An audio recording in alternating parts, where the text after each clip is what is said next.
ప్రతిరోజు ఉదయం నా కుమార్తెను స్కూల్కి వెళ్ళాలి నిద్రలే అని పిలిచినప్పుడు నా కుమార్తె నన్ను ఇలా ప్రశ్నిస్తుంది, ఇంకా ఎన్ని రోజులు స్కూల్కి వెళ్ళాలి అని.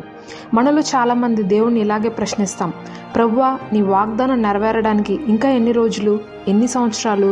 అయితే ప్రభు మీతోనే మాట్లాడుతున్నారు. మీరు దేవుని చిత్తం నెరవేర్చిన వారే వాగ్దానం పొందు నిమిత్తం మీకు ఓర్మి అవసరమై ఉన్నది. ఓర్మి అంటే ఓర్పు అని అర్థం. ఈరోజు ఓర్పు లేదండి, అన్నీ ఇన్స్టెంట్గా అయిపోవాలి, ఇన్స్టెంట్ కాఫీ లాగా. కానీ దేవుని సమయం అనేది ఒకటి ఉంది. అబ్రహాము 25 సంవత్సరాలు ఓర్చుకున్నాడు ఇస్సాకు కోసం. మోషే 40 సంవత్సరాలు ఓర్చుకున్నాడు నాయకుడిగా మార్చబడుటకు.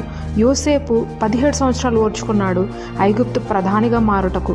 యేసు ప్రభువారు సిలువలో ఓర్చుకున్నారు మన రక్షణ కొరకు. ఓర్చుకునేవారు దేవుని కుమారులు కుమార్తెలు. ఈ ఓర్పు మీలో ఉంటే దేవుని వాగ్దానం మీ జీవితంలో నెరవేరకుండా ఏ శక్తియో ఆపలేదు. ఆమెన్. God bless you.